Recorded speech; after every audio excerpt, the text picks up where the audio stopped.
Thank you very much. So tonight on this show, I will be speaking to top Imam, Baba Lee, Baba Mukhtar Lee. He will be my guest for tonight. Top Imam, scholar, cleric. He will be my guest today. We will be discussing everything Ramadan, but also I'll ask him his view regarding some of the issues that are happening in the country. Imam, thank you for joining me on my show tonight. Well, thank you for flattering me as one of the top. You are very well. Thank you for flattering me. You are very much respected in the country. Well, and then you are someone that a lot of Muslims really look up to when it comes to the Deen. Okay. Yeah, Imam, let's begin. We are in Ramadan. The last 10 days is upon us, and very soon, this year's Ramadan will come to an end. I will be the layman here, and I will ask you questions really that citizens would maybe want to have interest in regarding this month. Let's begin first of all with the issue of Ramadan itself. What is Ramadan? Well, Ramadan, by name, it means something burning all sins. Ramadan is a month that clear and clean human soul and clean human beings. So that's why it's called Ramadan. In Arabic, it's a clear and it cleans everybody. So the issue of its compulsory outlook, it's something that is compulsory that every Muslim has to observe. Why did God make it compulsory? Let me qualify that. It's compulsory to those who can do it.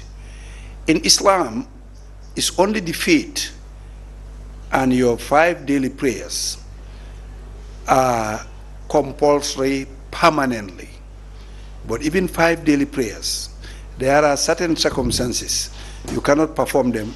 There are different options and many options, and Ramadan is not an exceptional. It is compulsory for a young man like you, healthy, kind of wealthy, looking good. I'm not wealthy at all. I know people think that I have money, but I'm not healthy. I'm a broke man. You look like a wealthy person anyway, and you will be. For those people, really, it's compulsory to them. But age-wise, there are certain level on age. You have different options. There are certain times when a person is sick or traveling, or he's not assured of his breakfast and the like. He has options. Or somebody in jail, you don't determine your food, you don't determine your drink, you don't determine your liberty. You have an option. So, in terms of the fasting itself, what do you do as a Muslim? Well, fasting, what is recommended for a Muslim who is fasting is to begin his fasting as early as before morning prayers, at least 20 to 10 minutes before performing the morning prayer. And then from there, he distances himself from eating, drinking, having relationship and the like, and trying as much as possible to avoid any illegal practice. Some of them does not break your fast, but they will never increase your blessing. And this month is a month that blessings are multiplied by thousands of thousands, by beyond figures, different with normal months. And the way it is multiplied in terms of blessings, it is also multiplied by sins. If somebody knows this, I'm in Ramadan, I'm fasting, but deliberately you commit sins, those sins are multiplied as your blessings are multiplied. So in terms of, if you look at the Quran, I know God emphasized Ramadan and the issue of it being compulsory on our generation as it was compulsory on other generations that came before our generation. And there is this bit or part talking about so that the Muslim or the believer can have the fear of God. What is God really saying there? Well, not only is compulsory, but remember, Lamin, Ramadan is a pillar. If Islam is a house, it has 5 pillars that, buttress the strongness of the house. And those pillars, first is to believe in the oneness of Allah and the prophecy of Muhammad sallallahu alaihi wasallam. And number 2 is to perform 5 daily prayers. Number 3 is to give out the Zakat, Zakat. Number 4 is Sawm Ramadan. That's where it is the number 4th pillar. For its importance, of course, all the pillars are important. They are equally important. But there are certain ulamas, they categorize them as they came. 1, 2, 3, 4, 5. So the 5th one is performing the pilgrimage, which Muslims are about to prepare as soon as Ramadan give back. Yeah. But so one can say it is not only compulsory, but it's a pillar. You can only be a Muslim if you believe in them and you perform them, unless and until you have a very tangible evidence that you cannot fast them. And then there are alternatives for those who cannot fast. So really, as you rightly said, in the Holy Quran, it is mentioned, أعوذ بالله من الشيطان الرجيم يا أيها الذين آمنوا كتب عليكم الصيام كما كتب على الذين من قبلكم لعلكم تتقون. That is the fairness of Allah. Allah said, I make it obligatory to all those believers to keep fast as I make it obligatory to those before you. That means the centuries you are talking about. Yeah. And then for you to be God-fearing. Now, you will see fasting will help people to fear God in the sense that human being is quickly forgetting. Human being can always be overexcited for temptations of this world. But if somebody, humble himself to stop from drinking this nice cool water, eating this nice well-cooked food, and then avoiding so many temptations, just to observe, the demand from the Almighty, that is seen as a helping method to reach the level, and the level is to fear Allah. Here what some will ask, what fearing Allah means. Because in the Holy Quran, Arabic is very rich. There are certain words, no language can interpret them exactly as they are, and then to have them carry the meanings when you speak Arabic. Those who speak Arabic will know what I'm saying.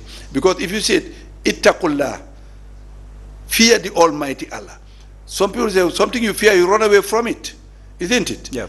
But fear here, in a simple English context that one can understand, is to be very much observant of Allah, to be conscious of Allah is always with you. Whatever you say, whatever you do, even what you intend to do and you don't do it yet, Allah is aware of it.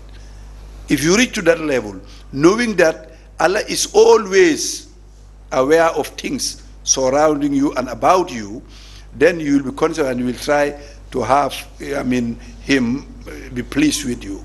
So that's why Ramadan will promote you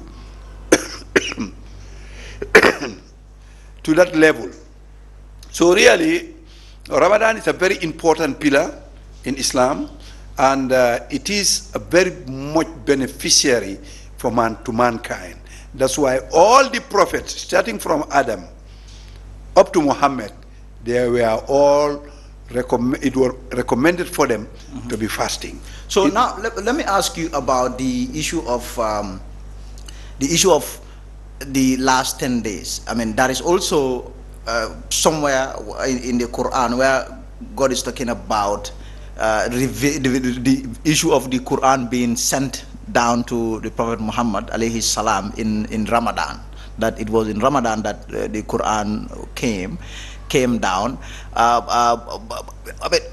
But also, we also have these last 10 days.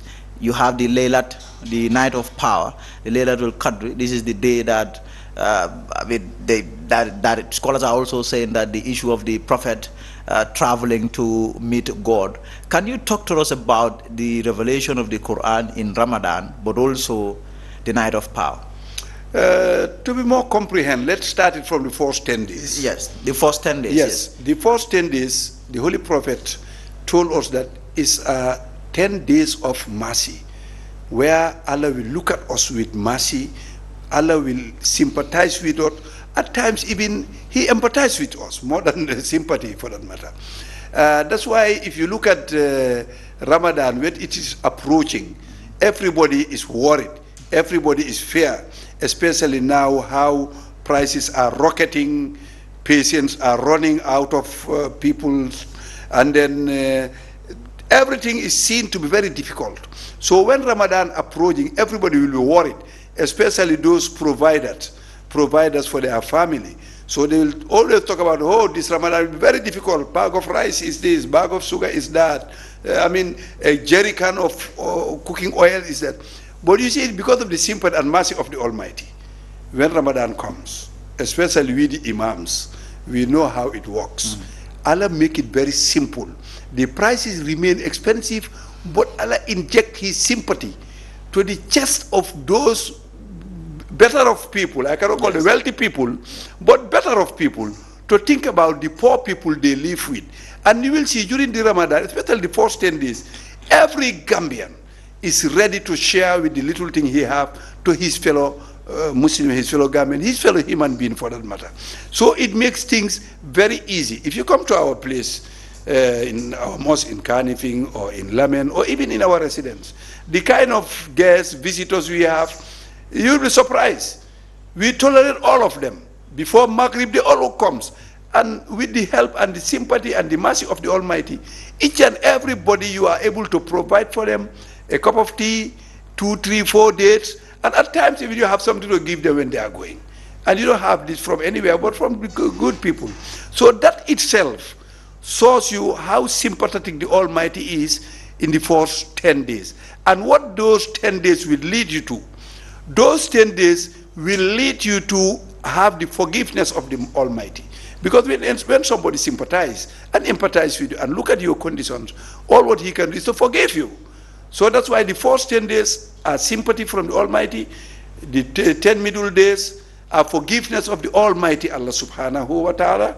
He forgives you all your sins, and you will even feel it in your body. I'm feeling being forgiven now. My stomach is getting back to normal. Yeah. I'm feeling more healthy. Yes. I'm feeling more energetic. You know, I'm feeling very free.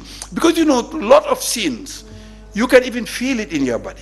You can even feel it on your income. You can even feel it on your real inner mind. Your inner mind speak with you all the day, all time. Yes, we just try to neglect them, but inner mind, because it's very godly.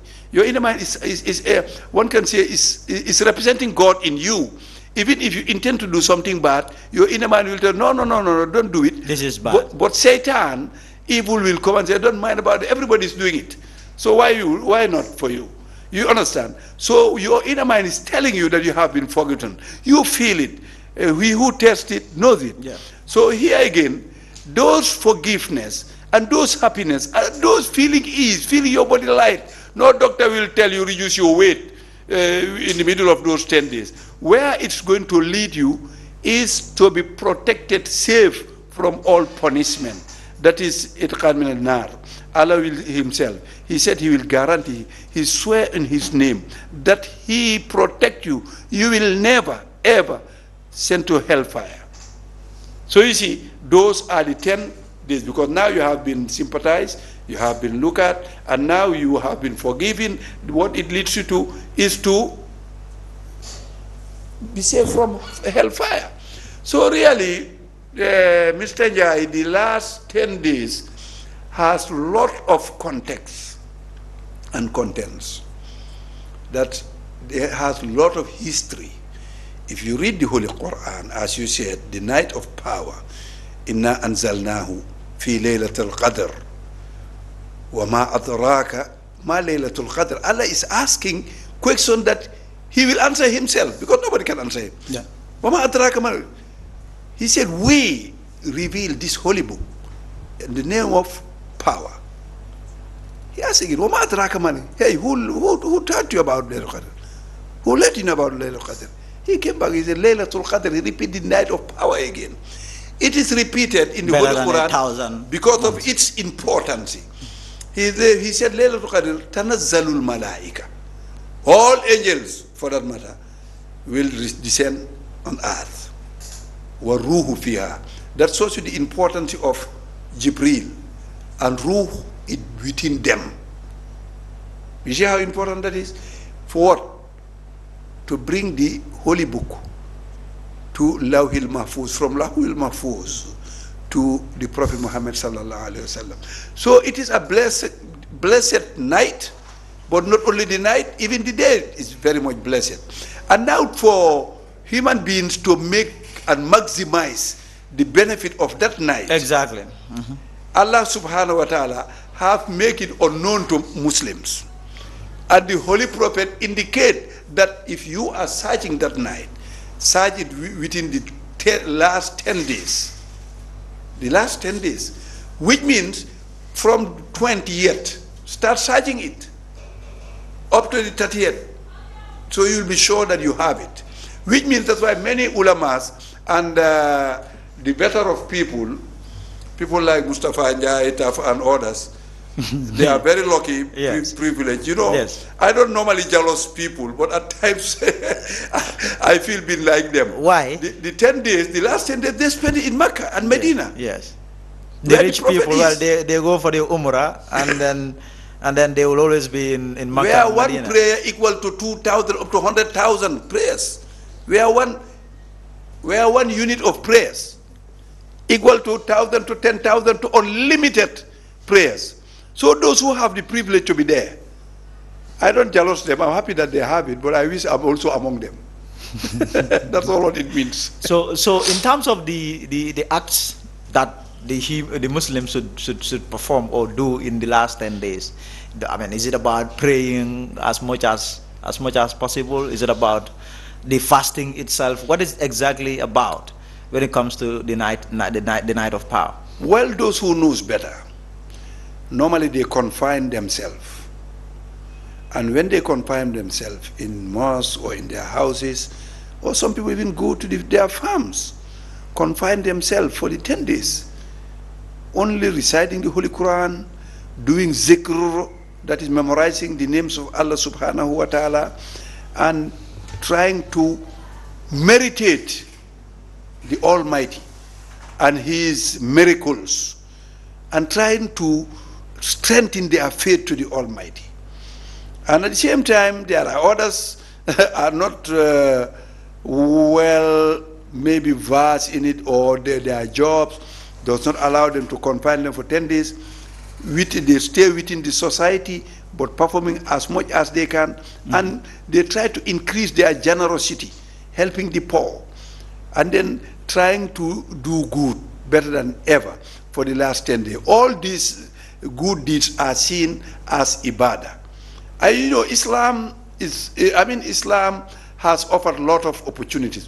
Whatever a Muslim do, as far as your intention is to gain blessing from the Almighty, as far as your intention is to worship the Almighty, al-ibadah, Allah will accept it as it is. It based on your intentions. That's why I always say, a Muslim should have always good intentions, because Allah judges us to our intention, whether we are able to implement them or not. If there are good intentions and we are not able to implement them, we are rewarded for the good intention. If there are bad intentions but we haven't performed them, Allah will forgive us because we haven't performed them. So you see, that's why I always say, when people say it's a voluntary job, I say there is no job which is voluntary as far as Islam is concerned. Islam rewards all good deeds, indirectly or directly, in cash or kind. But there is no good deed which is not rewarded as far as Islam is concerned. So now let me ask you about, we are going to do this fast. Let me ask you about the Fitr part of Ramadan. That is the day that officially marks the end of Ramadan, and then people will wear nice clothes, people will eat, people will fat, people will not fast anymore. Yeah, you know, Eid al-Fitr is as the name. Eid means festival. Fitr means breaking fast. And Eid generally is to be celebrated. And the best way to celebrate as Muslims, especially the young ones, they like new clothes, decent ones. They like extraordinary good food for that day. And it is recommended as Muslim during Eid al-Fitr, those 3 days, to be visiting ulamas, your imams, and then to be giving them and even your neighbors what they call presents, in Arabic, hadiyah. You know, the Holy Prophet sallallahu alaihi wasallam. We call it here salibo. Is that salibo? Yes, you call it salibo. It's traditional, but it's a very much recommended act as far as Islam is concerned. Because the Holy Prophet said, tahadu tahabu. Give out those presents and you become in love to each other. Because, you know, present is something very valuable as far as humanity is concerned. People appreciate it. Yeah. If I hear that Lamin Njie has gone for Umrah, and then I pray, may Allah accept his prayers. And Lamin Njie came back with a small Muslim cap. A souvenir? Yes, or a small... You see, you are making me thirsty. Sorry. We will soon get out of here, okay, and then you will break your good fast. So, you bring me tasbih. You understand? Obviously, I'll be assured that this man, when he was there, he remembered me in his prayers. So that's why those presents are very important, and they are very much required, and people appreciate them. So that's why the Holy Prophet asked us, after when he told us, we cannot enter paradise unless and until we believe the Almighty. And we will never believe the Almighty unless and until we love each other. So the basic principle of entering paradise, or the key to paradise, is to love your fellow human being. And here, you love your fellow human being not because of his is the way you want him to be, but you love him the way the Almighty make him to be. You cannot make them, you cannot make everyone to be the way you want them to be. But simply because Allah has made him a human being and Allah has honored him and respect him, you are expected as a Muslim to love him and give him that kind of respect and dignity. If that happened, the Holy Prophet was asked, how can we do to love each other? He said, if you pass each other, greet each other. Assalamu alaikum. The moment you pass, Assalamu alaikum. In the long run, people say, hey, the man is coming again. He always greet us. Rather than just passing people without greeting them. That will never, you will hear, Ki dafa rew, do you know you can? We always hear that. Okay, the other thing is said, tahadu tahabu. And then exchange gifts. You will love each other. And then visit each other. These are things fundamentally recommended for Muslims, and it creates love, especially during Ramadan, especially visiting your religious leaders, your ulamas, your elderly people, your parents, so that we will not like the West. You know, the West people are very lonely, especially when you become old. Some of them get homeless, some of them go to the old people's home, some of them go, you know what I mean? Mm-hmm. We are blessed we don't have that kind of society. But it's unfortunate seeing it coming to us too. Because if you go to Burfur Heights now, so at times you find people very lonely. And most of our compounds now are lonely. You know, only during Korite days, young ones visit, and then you find everything groovy kind of. Yeah. So now, Imam, let me also ask you about the Zakat. the Zakat al-Fitr. I know that's also very important. Is this compulsory?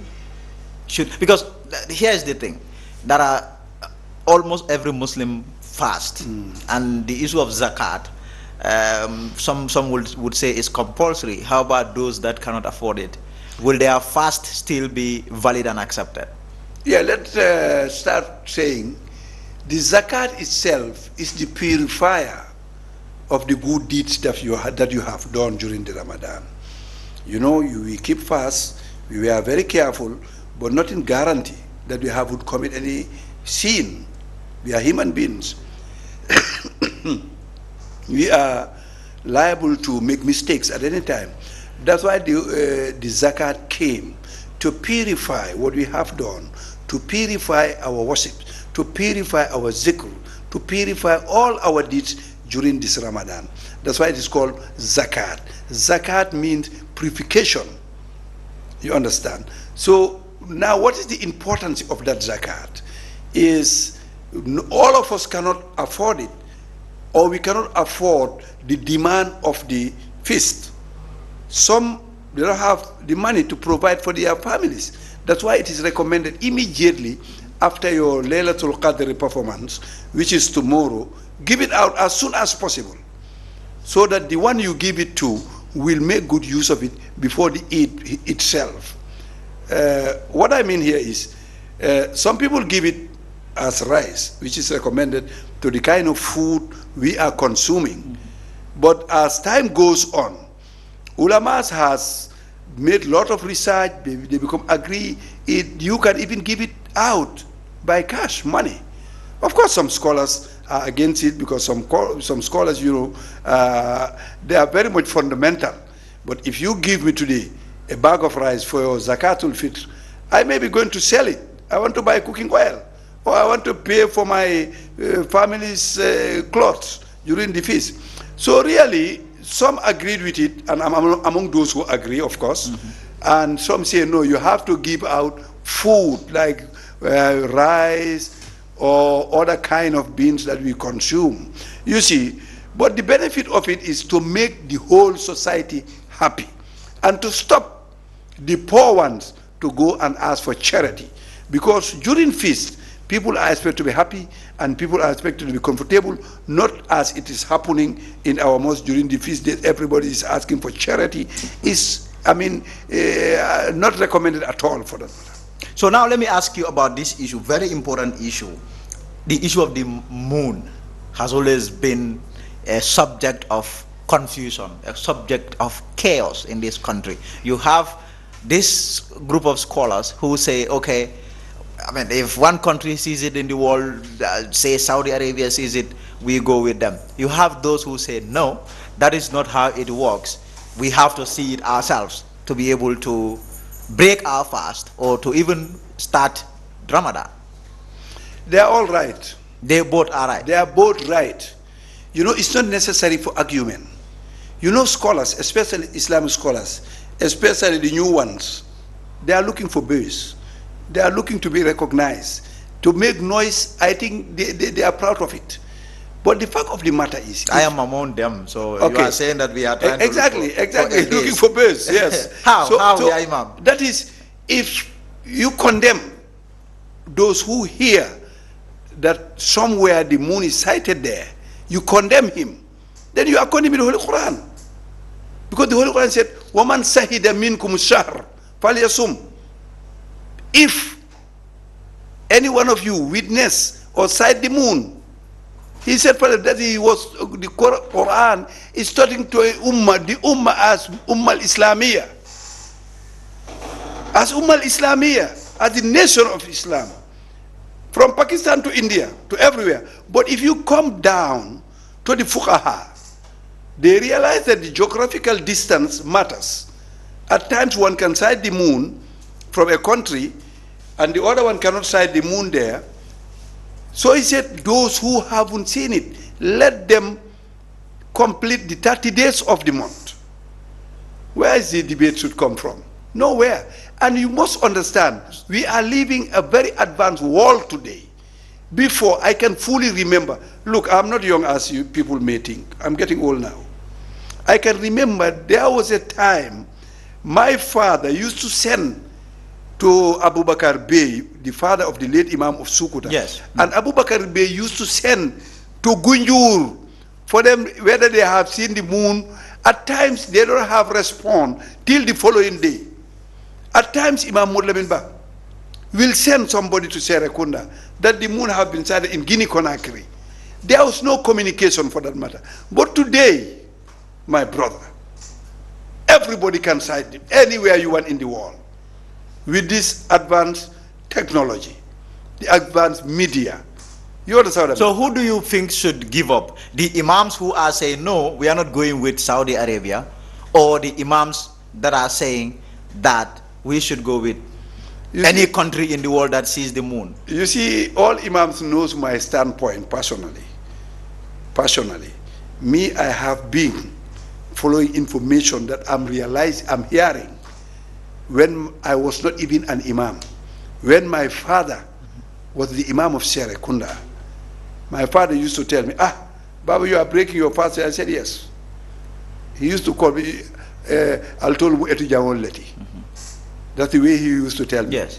And I ustaz you know, I used to keep fast little before them. You understand what I mean? So you will see, it doesn't work for argument. It doesn't work for fitna. But we all know where we came from. For the last 22 years, we had a president who was the president, who was the Amir, who was the Imam, who was the Muazzin, who was everything for us. And he was good to use the Muslims and use differences to capitalize and insert his political goals. We all know that.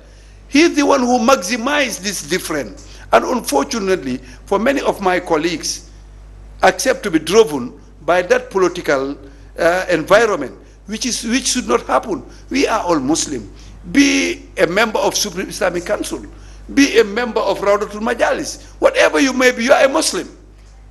That's what matters for me, as far as I'm concerned. And they are all... But there is that risk of division, yeah, Imam. If you are saying both are correct and right, then come Eid, there are 2 days. You have this group set of Muslims who will observe their... People who even live in the same house. One will observe his Eid on a certain day, and then you have the other person observe his... So there is that confusion and that disunity. My dear brother, it had been like that even during the days of Muhammad sallallahu alaihi wasallam. There are certain things in Islam are arguable. And they will always remain like that? Yes. You cannot do anything about it. I'm telling you. Because you know, you have to enjoy the liberty and the freedom you have in Islam too. Who is there to force you? Nobody to force you. You are doing something that satisfies your own conscience. You are doing it for your very self. Even in our prayers, if you don't feel pray behind Imam Babali, you are free to go to pray behind somebody. You understand what I mean? There's no compulsion. That's why Allah subhanahu wa ta'ala said, "La ikraha fi din qad tabayyana rushd." In this context, this kind of issues, this kind of argument, nobody should be blamed. Nobody should blame the other party. Much more taking them to jail as it used to happen, sentencing very good people because of they pray this date and claiming the country belong to me, my legal is only me, and like those were so premature and they are so childish. But they were goals that somebody want to score, and they score them in the expense of the Muslim Ummah.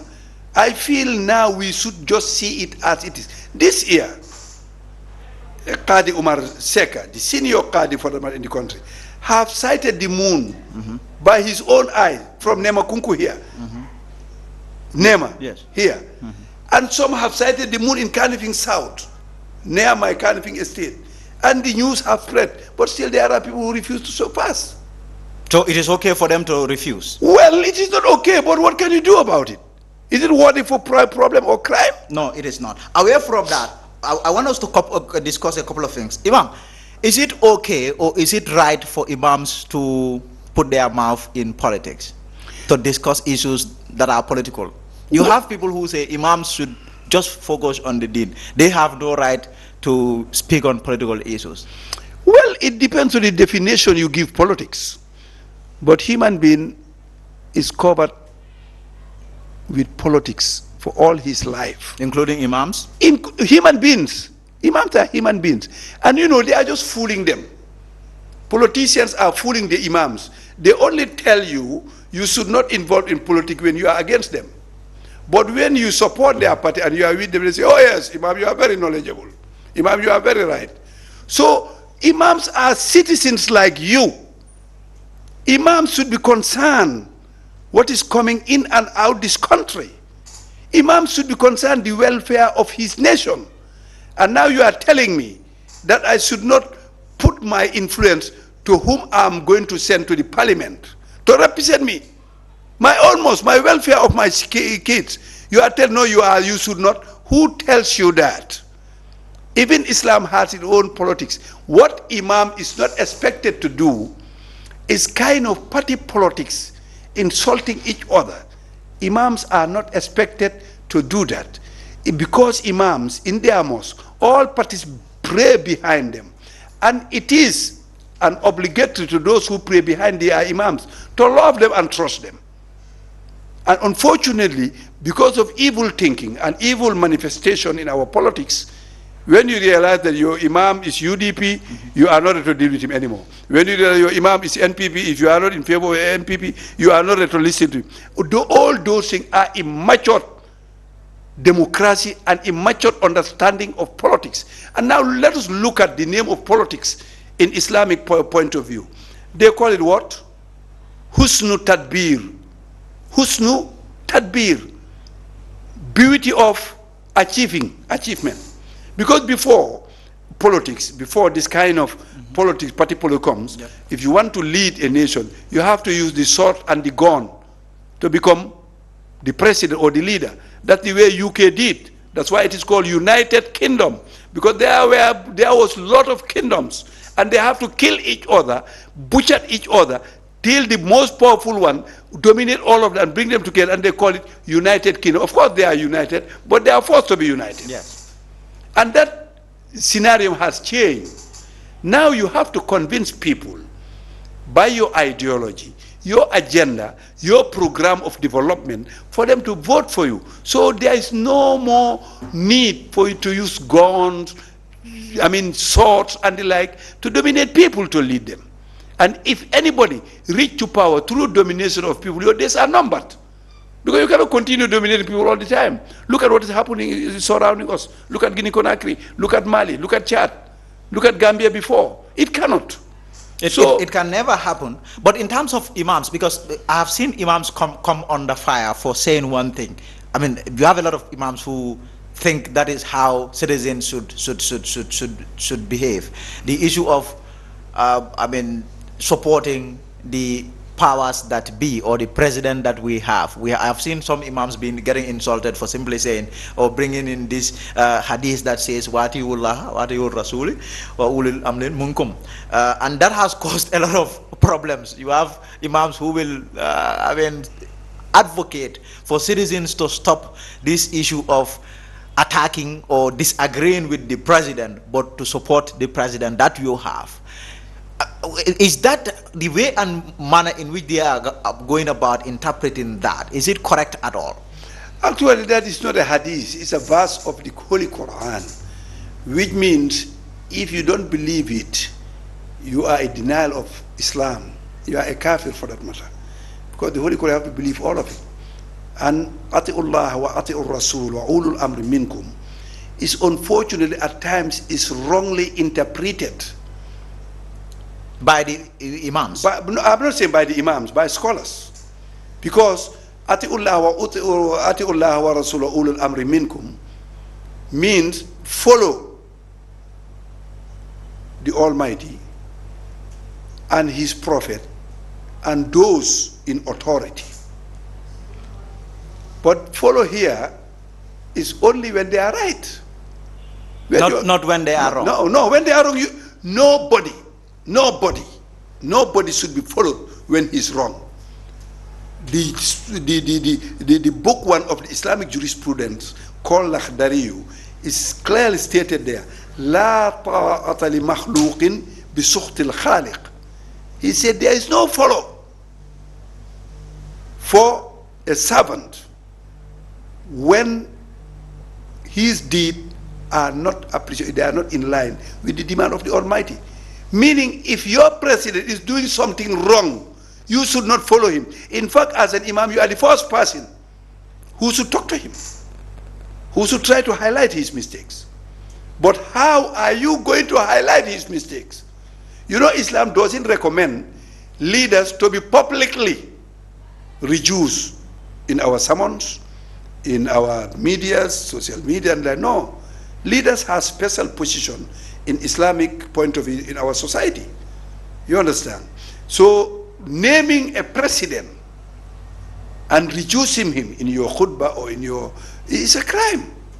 It's a crime. Imams should not do that. No, should not do that. No imam should do that. So I'm going to go there because there was an imam just two or 3 weeks ago that was dismissed as the imam of a mosque in Abuja in Nigeria for simply attacking the government, the president, saying that there is so much insecurity in Nigeria, and he's asking all citizens not to vote for this set of politicians if they come back to them, asking them to vote for them. And the mosque committee said his comments are unacceptable, and he was sacked as the imam of the mosque. Yeah, because he said something where it's not sayable. So the imam should not have done that. He can say it, but not in his pulpit. I told you in the beginning that when you are an imam, you are leading all parties to prayers. For me, I will never do that. If I want to say something to the president and I don't have the opportunity to see the president, I call conference, I call newspapers, I talk to them, because at that time I'm speaking as Babali. It's different with when I'm using the pulpit, facing the people, the congregation are not given the right to respond or to react as far as I am on that pulpit. Because that pulpit, when you are there, you are representing the prophet and you are representing God immediately, directly to the people. That's why imams are very powerful. You understand? But the purpose of a sermon is to speak on an issue. Yeah, I agree with you. So you can speak on no, but not an issue that can incite fitna. An issue that can incite fitna should not be discussed on pulpit. As Babali, as a citizen, I go to the point. Any newspaper I want. Or you come to me. Yeah. Yeah, Imam. Let me ask you about something that the judiciary has done that has also triggered controversy in this country, is the appointment of women to hear matters relating to marriage, divorce, inheritance. This has two female qadis. I mean, this has triggered. I have seen imams who have come out to condemn the judiciary, to even go to the extent of asking the husbands of the two female qadis to divorce them if they don't quit as female. That this is haram. This cannot happen. What is your position on female qadis? If I knew you are asking me, you are going to ask me this question, I will not offer you my interview, because I have been invited on all medias to comment on it. I refuse. But for you, you trap me. And today I will talk. Yes, go on. I'll talk. Go on. You know what lucky me. I have always been lucky because to trap people. Because why? I have been consulted before, and I give out my opinion. And nevertheless, what happened has happened. The fact of the matter is, we are Muslim. We are Muslims. We are believers. But we are not governed by the Holy Quran. So if you are taking your governance through the Holy Quran, you are making a big mistake. We are governed by the Constitution. And it is clearly stated that in the Holy Quran, وَمَنْ لَمْ يَحْكُمْ بِمَا أَنزَلَ اللَّهُ فَأُولَٰئِكَ هُمُ الْكَافِرُونَ. Another said, فَأُولَٰئِكَ هُمُ الْفَاسِقُونَ. Another said, فَأُولَٰئِكَ هُمُ إِلَى آخِرِ. You understand? Now, if you want to argue that female cannot be qadis, what others will ask you, is it stated in the Holy Quran as a text? You never find it there. You never find it in a Holy Quran text that women should not be qadi. It's not there. But when you go to the jurisprudence, there are some school of thoughts who will never accept it. You understand? And especially Malikiya, which we belong to. But we are not governed by Malikiya. We are not governed by any school of thought. We are governed by our constitution. And our but Imam, let me interrupt there. the issue of marriage and divorce and inheritance, the Islamic courts is strictly run by the Islamic law and not our constitution. So that is where the difference is. That is a privilege, it's not a right. It's a privilege given to the Gambian people during the colonial days. During the colonial days, that the qadis will take care of our matrimonial issues and the like. But even there, when you are not satisfied with your case, you appeal your case. It wasn't the case, you appeal, you go to high court. Who will sit there? You are not to determine it. Do you know that? You are not to determine who is going to be the judge. He may be a woman, he may not be even a Muslim.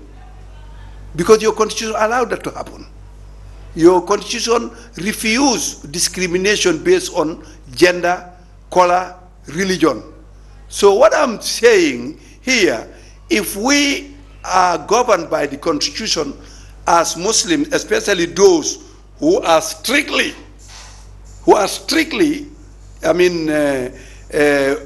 with other school of thoughts, they will find themselves in a very difficult life because they are not governed by the Holy Quran. They are not governed by Islamic Sharia law. They are governed by constitution, and constitution is a man-made laws and constitution. But so, for you, you accept it. You know, accepting thing and appreciating thing is two different things. But do you accept? What can I do? Do you accept? I accept it. I accept it. You don't have a problem with it? Well, I don't have problem with it simply because if I want to have problem with it, I'll vacate the Gambia. If I realize Gambia is not governed by Islam, Quran, Gambia is not an Islamic state, and I want to live under a governance of Quran, under a governance of Islamic Sharia law, I'll vacate and go to those countries. Yes. Yes. Yeah, Imam, let me ask you about, still on politics. You know, I'm not diplomatic. I can leave at any time. Yes, well, we are wrapping up. We are going to end this in a matter of minutes. Okay. I want to ask you about the issue of the issue of the division. There is so much tension, so much anger when it comes to Gambians and politics. We went into the presidential election, parliamentary election, and we have seen really the president working with the former ruling party, APRC, that has triggered anger in some quarters. And the president has gone on to appoint some leaders of the former government. Fabakary Tombong Jatta appointed speaker, then you have Sidi Njie appointed deputy speaker. You have people from among, you were a victim of former President Ajame. Even the victims, we have seen them hold a press conference denouncing that, condemning that, and saying they are going to go out and protest, that this is not right. Those people should not be part of the government. What is your view? Well, I'm not going to comment in that, simply because realize that I'm not only an imam. I'm a commissioner of National Human Rights Commission, and I have lines to communicate with the executive. I have line to communicate with the judiciary. I have line to communicate with the parliament.